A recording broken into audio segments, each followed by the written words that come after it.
Arrange marriage वाली बहू का सीक्रेट रूम में पहनावा। रोज की तरह शालिनी आज भी सुबह सुबह उठकर रसोई में जाती है और परिवार के सभी लोगों के लिए चाय बनाती है। फिर वो चाय लाकर सभी को देती है और कहती है, माँ जी बताइए कि खाने में क्या बनाना है, मैं रसोई में जाकर खाना बनाने की तैयारी कर लेती हूँ। बेटा आज तू कढ़ी और पूड़ी बना ले, ठंड भी ज्यादा पड़ रही है तो ठंड में कढ़ी पूड़ी बड़ी अच्छी लगती है। शालिनी मेरे लिए तो तुम नाश्ते में आलू के पराठे बना देना। हाँ शालिनी बहू, आलू के पराठे तो मैं भी खाऊंगा। भाभी इतना सारा काम आप अकेली कैसे करोगी? कहो तो मैं आपकी मदद कर देता हूँ रसोई में। देवर जी अगर मेरी इतनी ही चिंता है तो जल्दी से देवरानी ले आइए ताकि वो मेरी मदद करे। आप क्या मदद करेंगे, बल्कि उल्टा मेरा ही काम बढ़ा देंगे।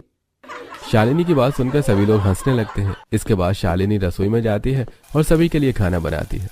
दोपहर में सभी लोग खाना खाकर अपने अपने काम से चले जाते हैं। शोभा दोपहर में हॉल में बैठकर टीवी देख रही थी, तभी वहां ममता आती है और शोभा से कहती है, क्या बात है शोभा बहन, जब से ठंड पड़ी है तब से तो तुम दिखाई ही नहीं देती। हाँ ममता बहन, घुटनों में दर्द रहता है इसीलिए घर में ही रहती हूँ। अच्छा किया जो तुम मुझसे मिलने चली आई।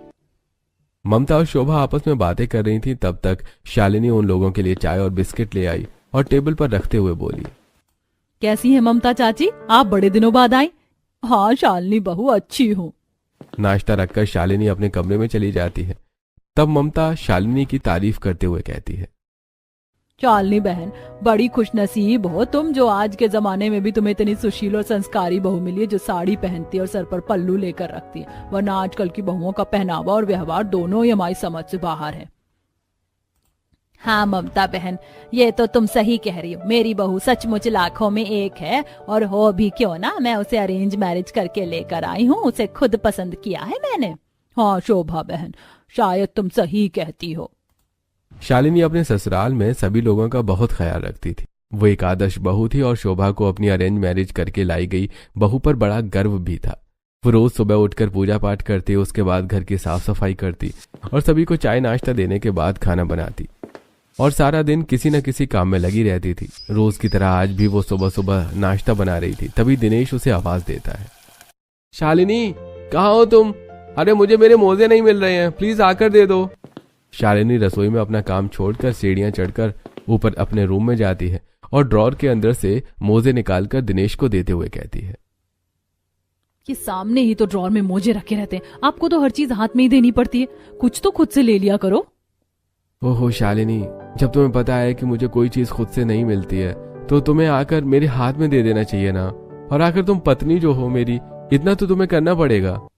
हाँ हाँ मैं आपकी पत्नी हूँ तो मैं तो आपके लिए करूंगी, लेकिन आप भी तो मेरे लिए कुछ करो। वैसे क्या करना पड़ेगा मुझे मेम साहब? ज्यादा कुछ नहीं, आपने कहा था ना कि आप संडे को मुझे बाहर घुमाने ले जाओगे, तो कल संडे है, आप मुझे कहीं बाहर घुमाने ले चलो। अरे शालिनी कल तो मैं बहुत बिजी हूँ, मेरी दोस्तों के साथ पार्टी है, मैं तुम्हें फिर कभी ले चलूंगा। अपने दोस्तों के साथ तो आप हमेशा ही पार्टी करते हैं, कभी अपनी पत्नी को भी तो समय दे दीजिए। हाँ हाँ शालिनी मैं तुम्हें भी घुमाने ले चलूंगा, लेकिन अभी तो मुझे ऑफिस जाने दो। ऐसा कहकर दिनेश ऑफिस के लिए निकल जाता है और शालिनी वहीं खड़ी उसे जाते हुए देखती है और मन में सोचती है, हे भगवान कैसी किस्मत है मेरी, मेरे पति के पास मेरे लिए टाइम ही नहीं है। उसके बाद शालिनी सीढ़ियां उतरकर नीचे रसोई में जाती है और रसोई का काम खत्म करके हॉल में आती है। तब शालिनी की सास उससे कहती है, अरे बहू समय निकाल कर जरा बालकनी में जाकर पौधों में पानी डाल देना, बाहर से देखा था मैंने, बड़े मुरझाए से लग रहे थे। हाँ माँ जी मैं देख लेती हूँ। अब शालिनी सीढ़ियां चढ़कर अपने कमरे में जाती है और फिर कमरे में लगी हुई बालकनी के पौधों में पानी डालती है। उसके बाद बालकनी के किनारे बने हुए स्टोर रूम की चाबी निकालती है और चाबी को देखकर मुस्कुराती है। तभी बगल की बालकनी में खड़ी हुई रक्षा उससे कहती है, शालिनी भाभी क्या बात है, आजकल तो आप दिखाई नहीं देती हैं, लगता है कुछ ज्यादा ही बिजी रहती हैं। हाँ कविता बहन, अब घर में अकेली काम करने वाली हूँ तो कहाँ फुर्सत मिलती है। शालिनी भाभी टॉकीज में नई फिल्म लगी है, मैं तो कल अपने पति के साथ फिल्म देखने जा रही हूँ, तुम भी अपने पति को कहकर हमारे साथ फिल्म देखने चलो। कहाँ रक्षा बहन, मेरे पति तो कुछ ज्यादा ही व्यस्त रहते हैं और मुझे भी समय नहीं मिलता, इसीलिए रहने दो, तुम ही चले जाना। ऐसा कहकर शालिनी सीढ़ियों से उतरकर नीचे आ जाती है। तभी उसकी सास उससे कहती है, शालिनी बहू सब्जियां तो सारी खत्म हो गई, शाम को ठंड बढ़ जाती है तो मैं सोच रही थी कि हम अभी जाकर सब्जियां ले आते हैं। हाँ माँ जी मैं अभी कपड़े बदल कर आती हूँ, फिर हम सब्जियां लेने चलते हैं। ऐसा कहकर शालिनी फिर से ऊपर अपने कमरे में जाती है और एक सिंपल सी साड़ी निकाल कर पहनती है और सिर ढककर सब्जी के लिए झोला लेकर वो अपनी सास के पास आती है और कहती है, सासू माँ चले। सास बहू दोनों सब्जी लेने के लिए मार्केट सब्जी पहुंचती हैं। शोभा अलग अलग दुकानों से रेड करके सब्जियां खरीदती है।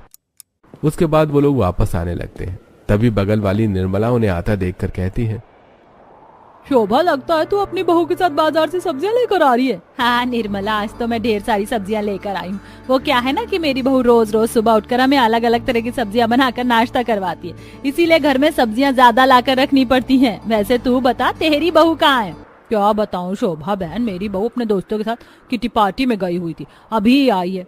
तो तुझे कितनी बार समझाया था कि अपने बेटे को लव मैरिज मत करने देना। लव मैरिज वाली बहुएं अच्छी नहीं होती। अब देख, मैं अपनी बहू को अपनी पसंद से लेकर आई हूँ, इसीलिए तो लाखों में एक है। हाँ भाई, तू तो इस मामले में बड़ी खुशनसीब है।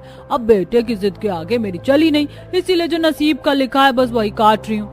चल निर्मला, वो सब छोड़ा, शाम को तू हमारे घर आ जाना। मेरी बहू आज मक्के की रोटी और सरसों का साग बनाएगी, तू भी खा लेना। हाँ शोभा, क्यों नहीं, तुझे तो पता है कि मुझे मक्के की रोटी और सरसों का साग पसंद है, मैं जरूर आऊंगी। बातें करने के बाद शोभा अपने घर की तरफ चली जाती है और निर्मला अपने घर के अंदर आ जाती है, जहां उसकी बहू मूंगफलियां खाते हुए टीवी देख रही थी। निर्मला उससे कहती है, अरे बहू, मुझे बहुत ठंड लग रही है, जरा एक कप कॉफी तो देना। ओहो माँ जी, मैं अभी अभी तो किटी पार्टी से आकर बैठी हूँ, मुझे थोड़ी देर आराम करने दीजिए, उसके बाद आपके लिए कॉफी बनाऊंगी।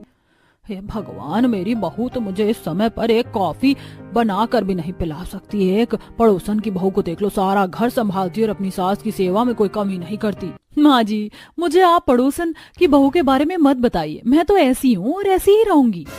शाम हो जाती है और शालिनी रसोई में मक्के की रोटी और सरसों का साग बना रही थी। सभी लोग खाना खाने के लिए बैठ जाते हैं। शालिनी सभी को गर्मा गर्म मक्के की रोटी सरसों का साग परोस रही थी। तभी निर्मला वहां आ जाती है। शोभा उसे अंदर बुलाती है और कहती है, शालिनी बहू, जरा निर्मला के लिए भी मक्के की रोटी और सरसों का साग परोस दे। शालिनी शोभा की प्लेट में भी मक्के की रोटी और सरसों का साग परोस देती है।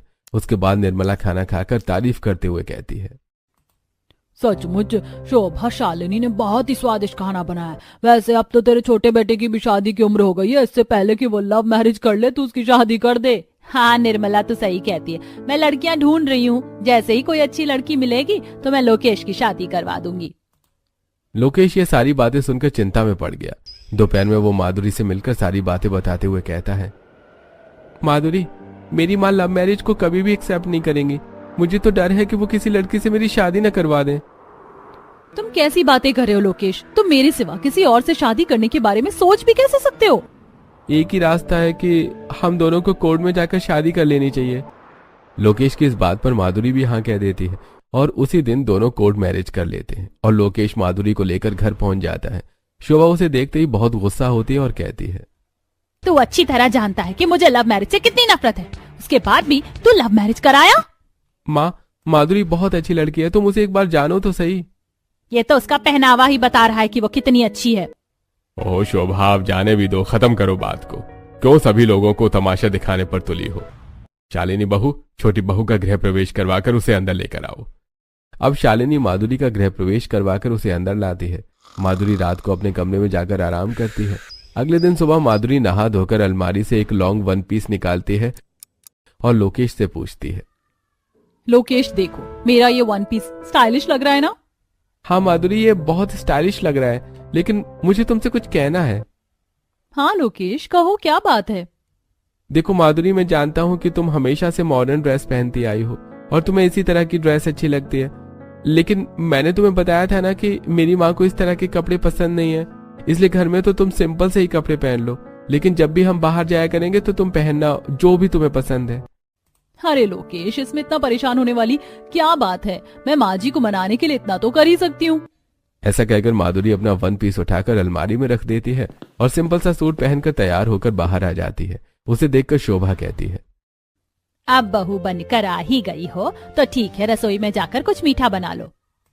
अब माधुरी रसोई में जाती है तो शालिनी उसे ऊपर से नीचे तक देखती है तो माधुरी कहती है, भाभी, मीठा बनाने का सामान कहाँ रखा है?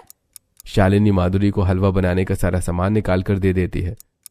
माधुरी हलवा बनाने लगती है। थोड़ी देर बाद लोकेश रसोई में आता है और कहता है, माधुरी देखो, मैं तुम्हारे लिए रेड चूड़ी और कंगन का सेट लाया हूँ। चलो रूम में और मुझे पहन कर दिखाओ कि ये कैसा है। लोकेश को गिफ्ट लाया देखकर शालिनी जल जाती है। माधुरी लोकेश के साथ कमरे में चली जाती है और इधर शालिनी मन में सोचती है, देवर जी को अपनी लव मैरिज वाली बीवी की कितनी चिंता है, और एक मेरे पति हैं जिन्हें मेरी कोई परवाह ही नहीं है। ऐसी समय बीत रहा था। शालिनी बीतते समय के साथ देखती है कि लोकेश माधुरी का बहुत ख्याल रखता है। कभी उसे बाहर घुमाने ले जाता है, तो कभी कमरे में बैठकर घंटों उससे बातें करता है, तो कभी कोई तोहफा लाता है।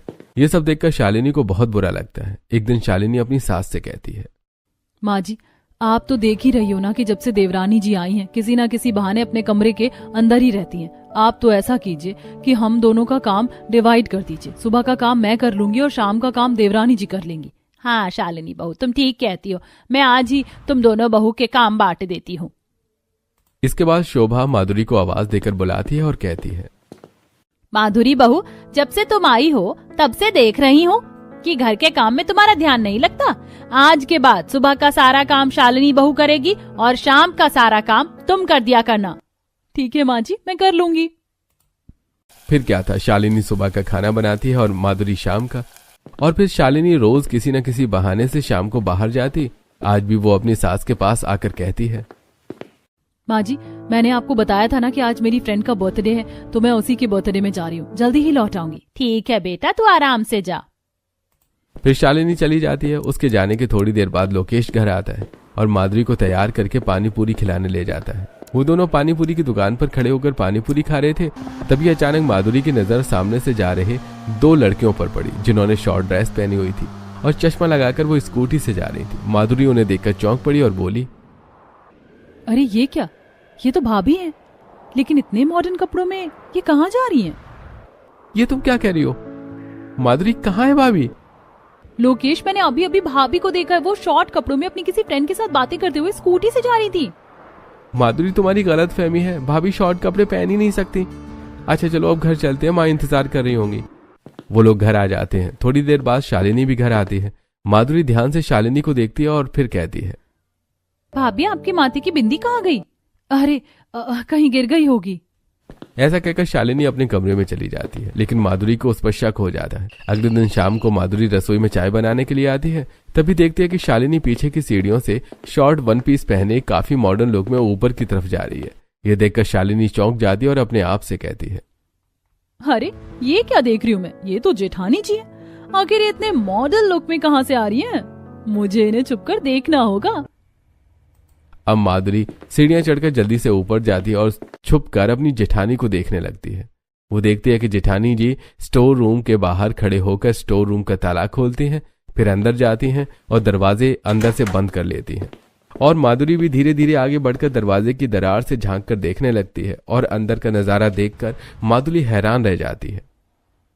ओह माय गॉड, ये स्टोर रूम में इतना बड़ा सीक्रेट रूम, इतने सुंदर सुंदर कपड़े हैं यहाँ, और मेकअप का इतना सारा सामान है, और इतनी सारी हील्स। इसका मतलब है कि जेठानी जी अपने सीक्रेट रूम में तैयार होकर रोज ही बाहर जाती हैं।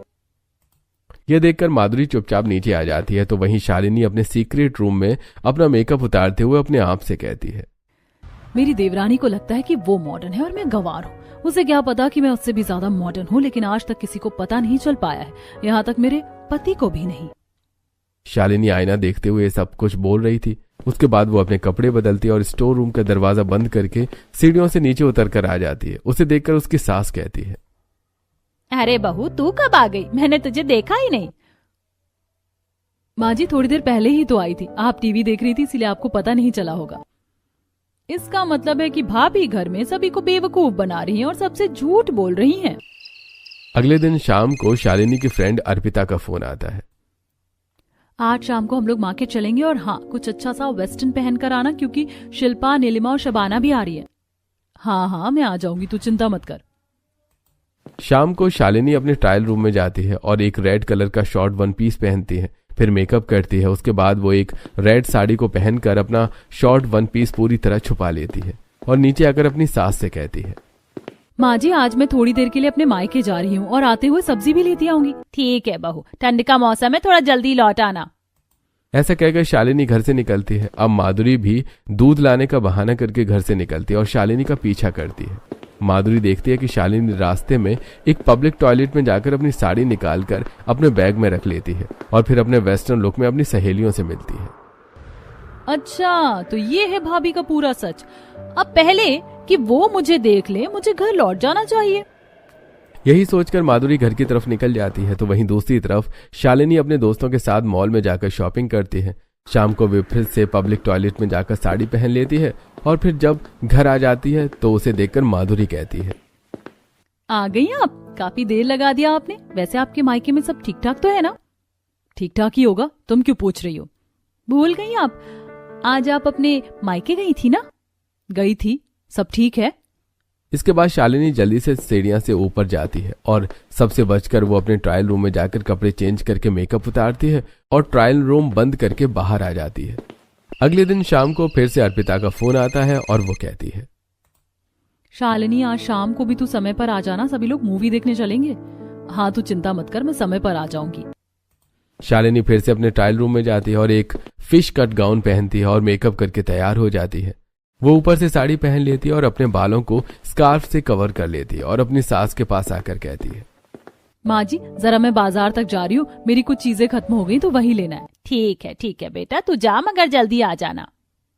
अब शालिनी वहां से चली जाती है। थोड़ी देर बाद लोकेश आता है और वो माधुरी से कहता है, माधुरी, तुम्हें पता है टॉकीज में बहुत अच्छी मूवी लगी है, चलो हम दोनों देखने चलते हैं। माधुरी एक सिंपल सा सूट पहनकर तैयार हो जाती है और अपनी सास से पूछने के बाद वो लोकेश के साथ मूवी देखने के लिए चली जाती है। मूवी देखने के बाद जब माधुरी लोकेश के साथ बाहर निकलती है तो वहां तो उसे शालिनी अपने दोस्तों के साथ जाते हुए दिखाई देती है। तो माधुरी कहती है, लोकेश, वो देखो भाभी अपने दोस्तों के साथ मॉडर्न कपड़ों में, वो देखो वो जा रही हैं।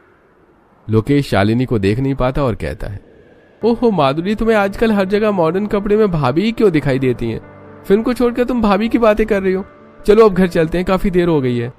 और फिर वो लोग घर आ जाते हैं। जैसे वो दोनों हॉल में आते हैं तब शालिनी अपनी सास को भड़काते हुए कहती है, देवरानी जी, आपको ऐसा नहीं लगता कि काफी देर हो गई आपको बाहर गए हुए? शालिनी की बात सुनकर शोभा भी माधुरी पर गुस्सा करने लगती है, लेकिन माधुरी बिना कुछ कहे अपने कमरे में चली जाती है और बिस्तर पर बैठकर गुस्से से अपने आप से कहती है, मैं जब से आई हूँ तब से देख रही हूँ कि जेठानी जी हमेशा मुझसे जलती हैं और मेरी सास को मेरे खिलाफ भड़काती ही रहती हैं, लेकिन अब मैं भी उन्हें अच्छा सबक सिखाऊंगी। मैं तो उनकी असलियत जान चुकी हूँ, लेकिन अब जल्दी ही घर वाले भी जान जाएंगे। अगले दिन जब शालिनी अपने दोस्तों के साथ बाजार में घूम रही थी तभी रक्षा अपनी सास के साथ सब्जियां लेकर वापस आ रही थी। रक्षा शालिनी को देखकर निर्मला से कहती है, माँ जी जरा देखिए तो, वो शालिनी भाभी है ना? हाँ रक्षा, ये तो अपनी पड़ोसन शालिनी है। राम राम, घर में इतनी संस्कारी बनती है और बाहर इतने छोटे कपड़े पहनकर दोस्तों के साथ रोड पर घूम रही है।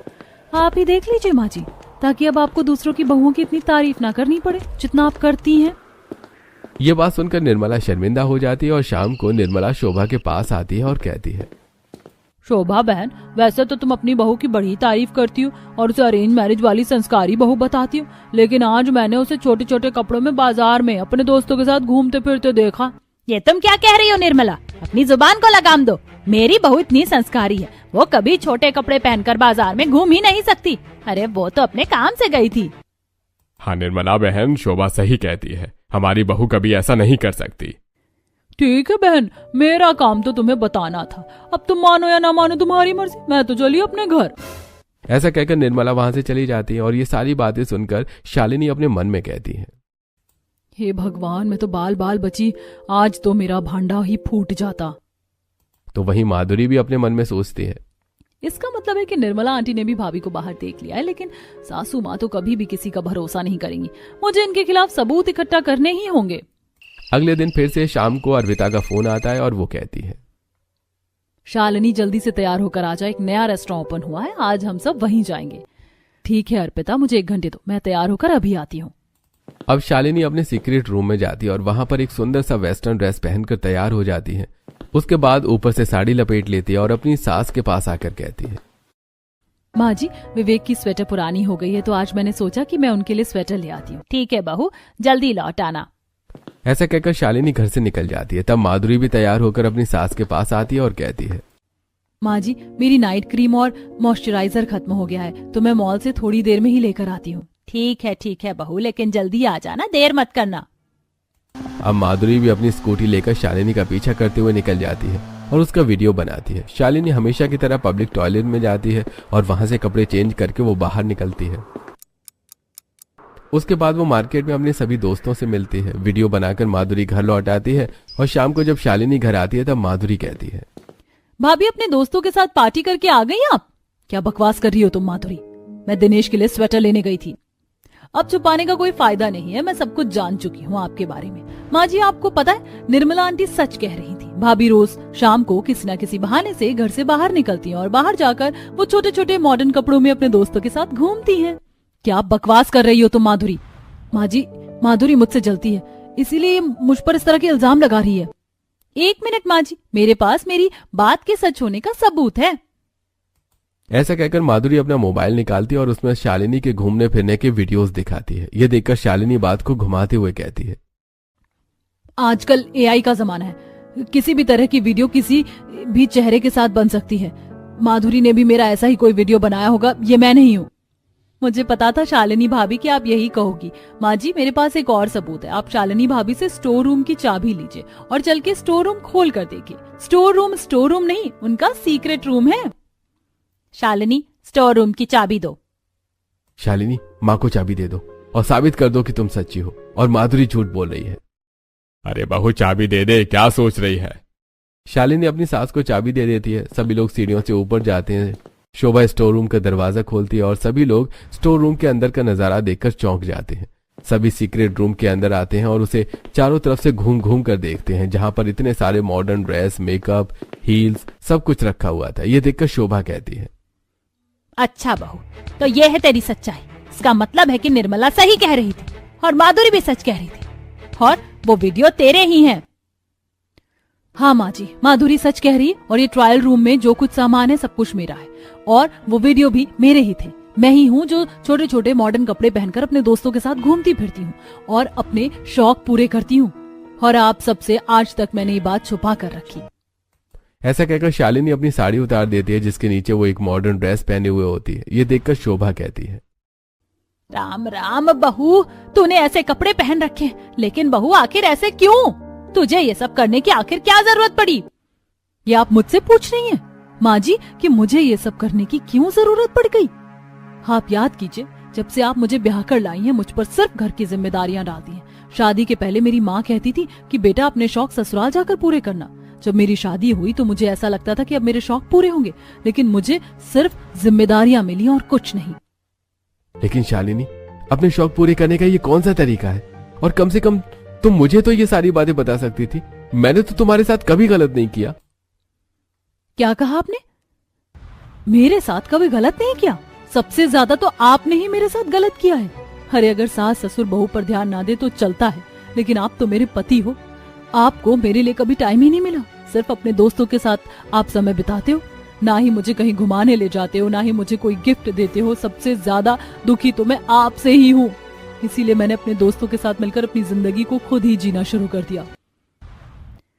शालिनी भाभी, मैं आपका दुख अच्छी तरह समझ सकती हूँ। आपके साथ सचमुच गलत हुआ है। संस्कारी होने का ये मतलब नहीं है कि संस्कार के नाम पर बहू के सारे शौक ही खत्म कर दिए जाए।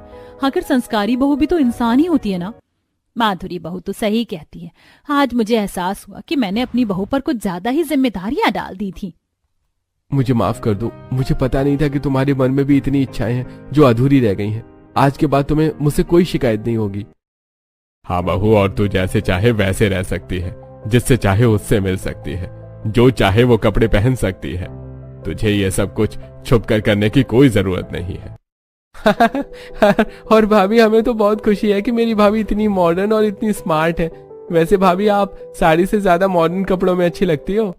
लोकेश की बात सुनकर शालिनी मुस्कुरा देती है और अब शालिनी और माधुरी दोनों साथ रहती हैं और आजादी की जिंदगी जीती हैं और उनके ससुराल वाले भी उनकी इस आजादी में उनका सपोर्ट